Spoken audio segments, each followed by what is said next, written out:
les gars, on se retrouve aujourd'hui pour un nouvel épisode. Donc c'est vrai que le temps passe très vite. On se retrouve de nouveau pour un épisode dans la série truite. Donc c'est vrai que la truite, vous avez eu plusieurs épisodes. Donc que ça soit en lac alpin, que ça soit sur de la pêche à la cuillère, au micro-jig. Et là aujourd'hui c'est simple. Je vais te parler de leurre souple. Je vais te présenter le petit slick shad. On va parler truite également. Donc si tu veux en apprendre un peu plus, que ça peut te permettre d'aller pêcher un petit peu et de faire du poisson durant l'été, reste sur cet épisode. Je lance le générique et je te reprends juste après. Let's go les gars.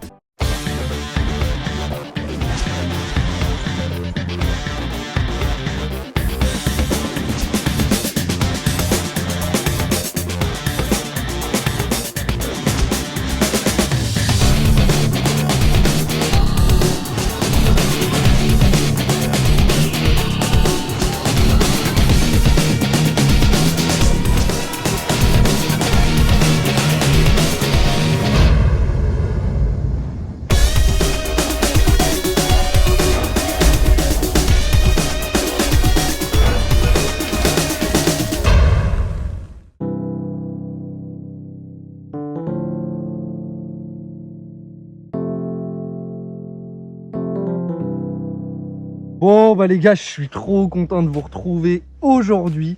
Donc c'est vrai que là aujourd'hui, comme je vous disais précédemment dans l'intro, on est sur une nouvelle vidéo truite. Donc c'est sûr que là je m'étais un petit peu posé la question et je me suis dit tiens, aujourd'hui voilà, t'as pas beaucoup de temps devant toi, t'as 1h30. Qu'est-ce que tu vas pouvoir présenter aujourd'hui à la communauté de Limit French Fishing?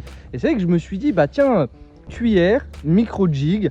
Donc là je vais vous présenter le leurre souple. Je vous le tease déjà maintenant, le prochain épisode, je vous montrerai le poisson nageur et je vous présenterai une référence que j'utilise beaucoup et qui marche très bien. Donc là aujourd'hui, comme je vous disais, c'est une pêche qui est très rapide et une pêche où je me dis que j'ai envie d'aller traquer un petit peu au leurre souple dans tous les petites trouées là qu'on peut avoir, parce que c'est vrai que là les temps qu'on a à l'heure actuelle font que les rivières elles ont fortement baissé. Donc là je vais me focaliser vraiment sur les trouées. Donc déjà, comme d'hab les gars, je ne vais pas changer une équipe qui gagne. C'est vrai que je vais déjà vous présenter mon matos de manière très rapide parce que je pense que vous commencez à la connaître par cœur. C'est vrai que j'utilise moi la Tenryu, donc la 76M, c'est une 5,25 grammes. La longueur, c'est vrai qu'on est sur une canne qui fait plus de 2 mètres, donc c'est sûr que en fonction des rivières que vous allez pêcher ou des ruisseaux, c'est sûr qu'il y a largement trop de longueur. Donc encore une fois, moi je dis juste rester sur des puissances de canne, voilà, entre 5, 15, du 2,10, des choses comme ça, 7,14, 7,21. Moi en tout cas, je pense le plus important c'est de retenir le grammage que j'utilise sur ma canne. Après sur les tailles, si vous avez je sais pas, des Dragon Bait par exemple de chez Smith, peu importe les gammes que vous avez mais qui seront spécifiques à la truite, elles seront vraiment appropriées. Moi j'utilise ça parce que je connais par cœur mon matériel et que voilà, j'arrive à le faire passer dans du passe-partout, mais je reconnais qu'à certains moments d'avoir un peu moins de longueur ça serait beaucoup plus intéressant. Avec ça, donc on est sur un Shimano Twin Power en 3000. Ça encore une fois, si vous avez une canne qui est un petit peu plus légère, c'est sûr que vous pourriez utiliser un 2000 ou un 2500, mais moi je vous avoue que j'utilise un 3000 parce que j'ai tendance à vous le répéter, mais c'est vrai que c'est quand même un ensemble que j'emmène à peu près à tout, et que à l'aspe, aux cendres, à la truite. Avec là-dessus, ce que je vais mettre une tresse en PE 1.0. Où là c'est vrai qu'on pourrait descendre en PE 0.8, mais moi je vous avoue qu'il y a quand même quelques bois morts, il y a quand même quelques brochets qui traînent, donc je me dis voilà, je préfère avoir un tout petit peu plus de résistance sur la partie de la tresse pour pas qu'il m'arrive de déconvenus. Donc avec ça, c'est vrai que sur le bas de ligne, en réalité il vous faut quand même quelque chose alors d'assez solide, oui, mais il faut partir aussi sur une certaine finesse. Donc je vais viser très large, vous partez entre 18 et 27 centièmes, sachant que moi je vous avoue qu'en termes de polyvalence, je vais y arriver, j'utilise vraiment du 23,5 de manière très récurrente parce que je trouve que c'est quelque chose qui est parfait sur la truite. J'ai déjà fait du brochet là-dessus, ça a tenu sans aucun problème. Donc voilà, moi un petit peu comment je me positionne. Sur le bas de ligne, une longueur de canne peut largement être utilisée. Donc voilà les gars, c'est vrai que c'est quelque chose sur lequel il faut faire très attention à la discrétion. Bon bah les gars, ça y est, maintenant on arrive au petit bijou. Donc je pense que les gars, vous le reconnaissez, c'est le Slick Shad de chez Fox Rage. Donc il est disponible en plusieurs tailles. Si je me souviens bien, c'est en 7, 9, 11, 13 et puis après peut-être 15 ou je sais qu'il y a du 18. Je ne sais plus la taille intermédiaire entre les deux.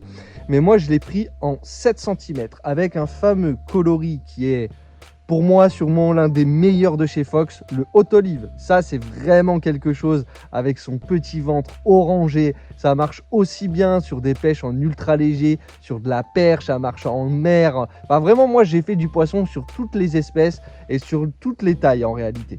Donc ça c'est vraiment hyper intéressant. Donc ça c'est une petite bouchée qui peut faire penser également à un verron, hein, qui va avoir cette taille à peu près similaire. Et c'est vrai que le paddle effectivement à la moindre sollicitation, c'est quelque chose qui va vraiment répondre à la moindre tirée quand vous allez monter, descendre ou même faire du linéaire, etc. L'avantage que vous avez finalement du slick, c'est que c'est quelque chose qui fait de la vibration mais pas de grosses vibrations. Donc sur des poissons éduqués, ça peut être hyper intéressant. Donc du coup les gars, c'est vrai que là vous n'allez pas très bien le voir, mais j'avais une tête de base en 5 grammes. Alors là c'est une petite astuce que je vous donnerai, mais c'est vrai que ma tête en fait en réalité je l'ai cassée pour que ça fasse vraiment quelque chose de plat. Donc je sais qu'à peu près, alors vous dire que c'est précis à 100%, c'est pas vrai cette technique, mais grosso modo je sais qu'elle fait, là je l'ai mis à la balance pardon, et elle fait 3,5 grammes. Donc là ça me permet vraiment d'avoir un leurre, je vais essayer de vous montrer ça, qui vraiment va se poser en fait en réalité. Hein, imaginez là c'est le fond, il est vraiment posé et l'aspect finalement rond que vous avez de la tête plombée n'existe plus. Donc ça, moi c'est vrai que c'est quelque chose que j'aime bien utiliser, qui marche très bien et qui va vraiment faire que le leurre va se poser sur le fond. Alors c'est une petite astuce, c'est vrai que c'est peut-être pas, ça vous paraît peut-être pas normal de casser une tête plombée en deux, mais moi c'est quelque chose que je fais qui marche très bien sur des poissons éduqués. Donc les gars, maintenant je suis hyper impatient d'aller à la pêche. Comme je vous disais dans l'intro, j'ai 1h30 pour faire du poisson. Donc les gars, on va se diriger vers la rivière et on croise les doigts pour vous présenter du poisson. Let's go!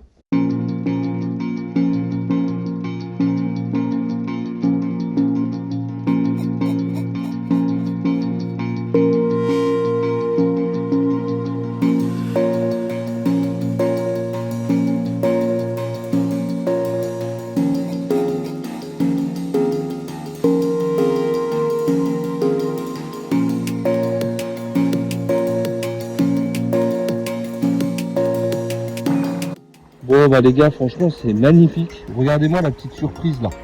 Je fais le petit coup comme ça pour vous présenter donc la pêche au Slick Shad. Et regardez, une petite truitelle synonyme d'avenir, ça fait vraiment plaisir les gars. Hop, allez, on va pas lui faire durer le plaisir plus longtemps. Bon bah les gars, c'est magnifique. Regardez, elle est là l'avenir de notre rivière. Donc une chose à faire, vous les remettez bien à l'eau. Allez hop.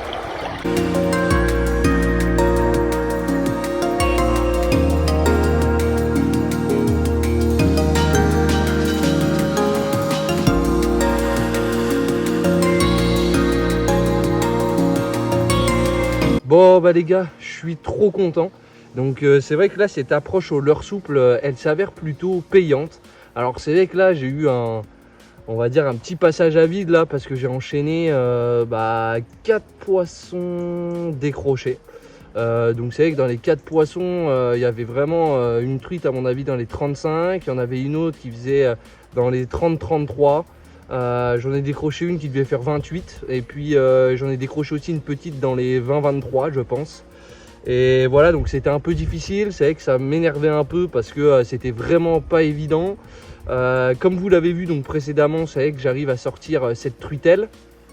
Donc c'est bien, hein, mais c'est pas du tout ce que je recherche. Et comme quoi des fois elles ont les yeux plus gros que le ventre. Et puis là c'est vrai qu'au final, voilà, j'ai été récompensé par un petit poisson. Donc c'est vrai que c'est pas la plus grosse du village, mais en tout cas on s'en fiche. C'est vrai que là les niveaux ils sont hyper bas. Je suis assez choqué parce que J'étais revenu il y a quoi, il y a quelques jours en arrière et au final je dirais que l'eau elle a perdu au moins 20-25 cm, donc c'est énorme.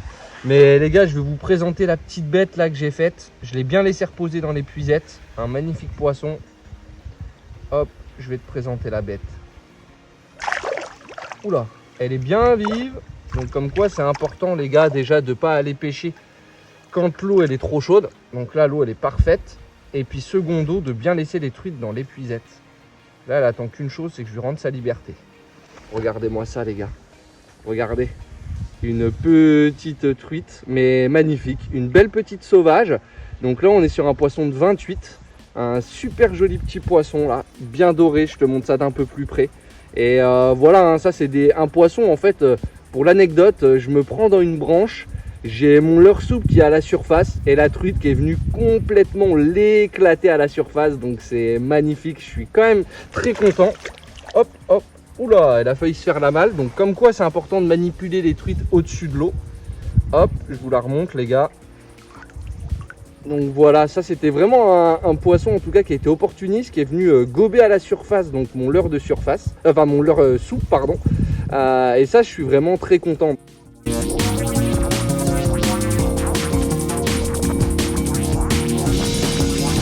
Donc comme quoi le slick shad c'est vraiment quelque chose qui marche très bien sur la truite. Donc là je vais demander au caméraman de se rapprocher un tout petit peu pour vous présenter donc ces différents points. Mais regardez-moi ce petit bijou là, c'est vrai que moi j'adore hein, tous ces petits points rouges. Elles ont vraiment un côté sur ce bief là très jaune là au niveau de la gueule et sous le ventre là quand je vous la tourne c'est magnifique. Avec vraiment ce côté blanc qui est juste sublime. Donc voilà, donc ça c'est vraiment un petit poisson d'avenir. Vous mouillez bien les mains, vous la laissez bien dans l'épuisette le moins longtemps possible et vous la remettez à l'eau. Donc les gars c'est simple, je vais vous refaire la remise à l'eau juste là. Hop, je retire un petit peu l'épuisette, que vous la voyez bien. Regardez-moi ce bijou les gars, c'est pas magnifique? Allez ma grande, vas-y.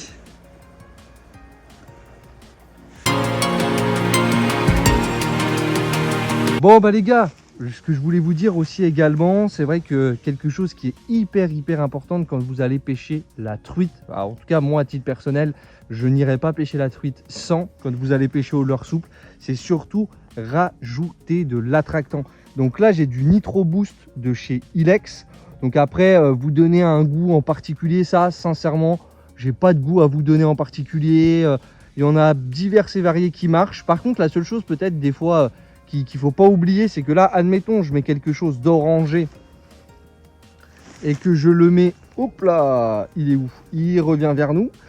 Et que je le mets sous le ventre qui est déjà orangé, je vais accentuer la zone orangée. Si par contre je le mets au-dessus, par exemple sur la zone un peu blanchâtre, voire grise, et que j'en badigeonne partout, votre slick va être vraiment orangé. Donc vous pouvez déjà influencer sur l'attractant en tant que tel, et vous pouvez également aussi influencer sur la couleur de votre leurre. Donc c'est pas quelque chose de négligeable, surtout quand vous allez pêcher des poissons qui sont éduqués.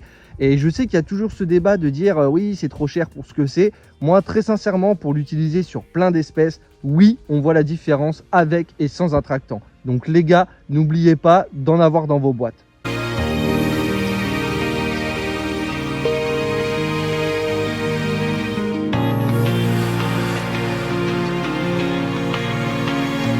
Bah les gars, je suis bien content, une nouvelle espèce encore. Donc un petit chevenne là, je te le montre un peu plus de près. Bon il est petit hein, mais c'est vrai que je suis content parce que il aura bien marché là mon slick. Encore une nouvelle espèce, un nouveau poisson. Donc ça continue, il commence à faire meilleur là, j'ai tombé la veste comme on dit. Donc on va essayer de faire d'autres poissons et de vous montrer que la pêche au leurre souple pendant l'été s'avère vraiment hyper payante les gars. On continue.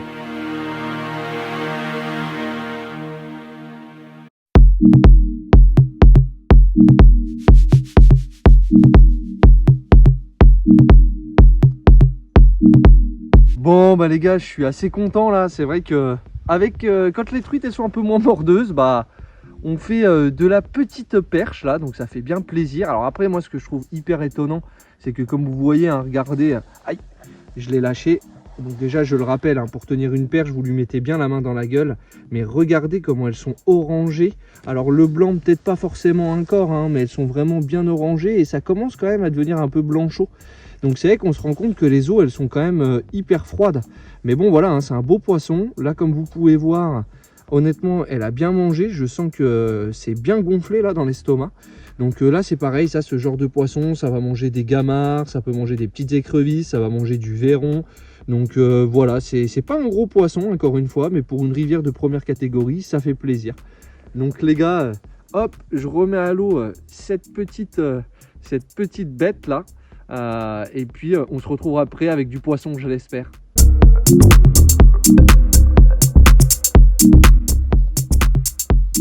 Let's go. Allez, va grandir ma belle. Bon bah les gars, ça continue.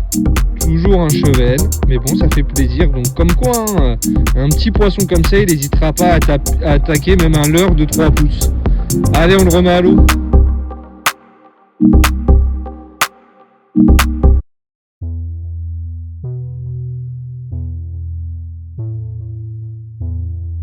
Bon bah les gars, en vrai là, la fin de l'épisode il se profile, mais je voulais vous raconter un petit peu cette action là, parce que j'ai eu une vraie belle action, je suis trop content.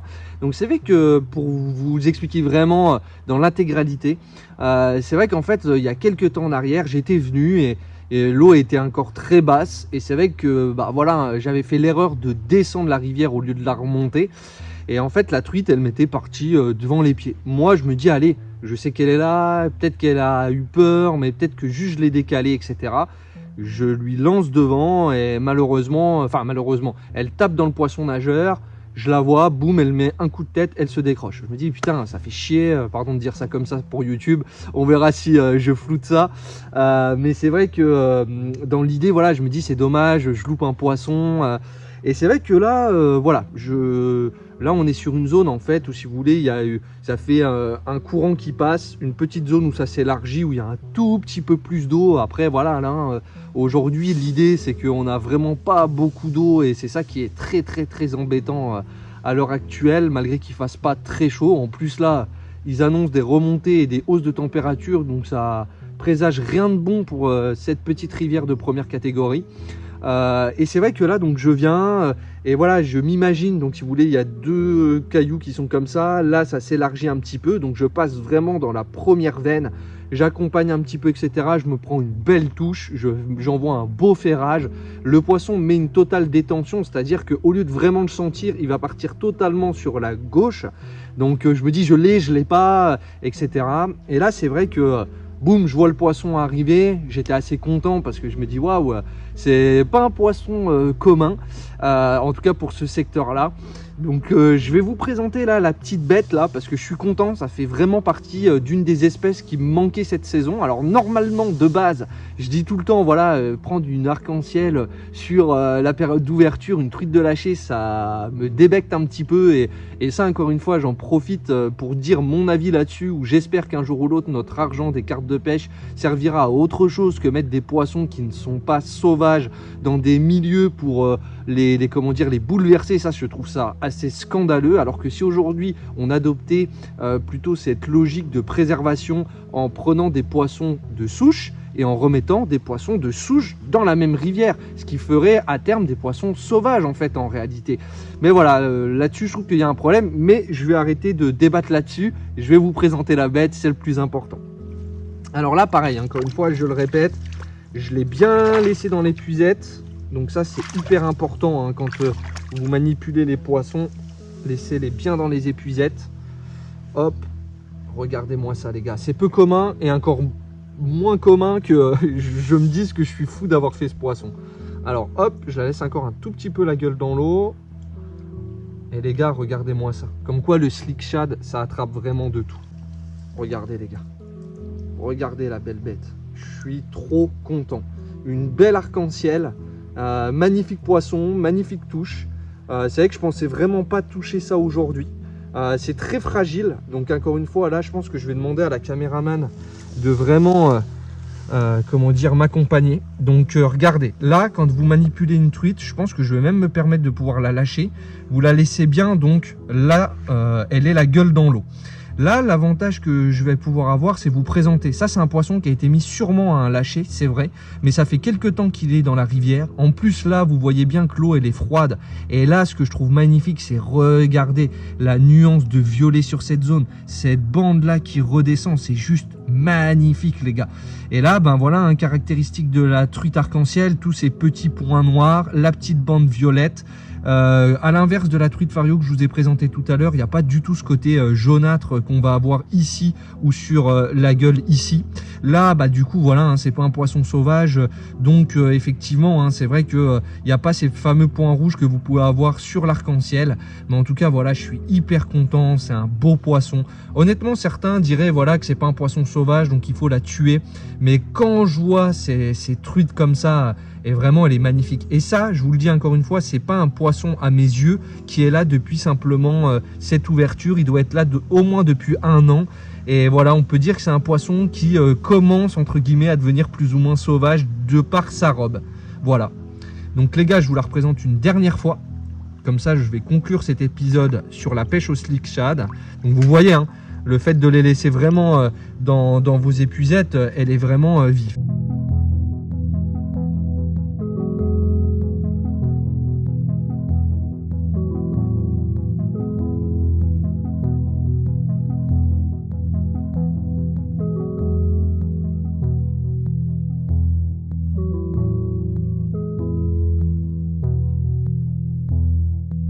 Bon, on va essayer de faire quelque chose d'assez stylé à l'image, donc vous allez me revoir. Donc les gars, du coup, bah, c'est la fin de cet épisode. Donc que tu sois pêcheur confirmé, pêcheur débutant, vous savez que voilà, bah, je prends vraiment plaisir à vous montrer un certain nombre de sujets. Donc là, en tout cas, bah, on aura fait quand même une belle pêche, donc avec du chevenne, de la perche, de l'arc-en-ciel, de la fario. Hop, je vais la reprendre parce qu'elle t'a fait un petit looping exprès pour le show. Donc bouge pas, je reviens. Hop, donc du coup les gars, je vais pas l'embêter plus longtemps. Si tu as aimé cet épisode, n'hésite pas à liker, à partager, à activer la cloche de notification. On se retrouve bientôt pour de nouvelles aventures et crois-moi qu'il y en aura encore beaucoup. Donc voilà les gars, je te souhaite une bonne journée ou une bonne soirée en fonction de l'heure à laquelle tu verras cet épisode. Porte-toi bien, bye et à bientôt les gars. Ciao les gars.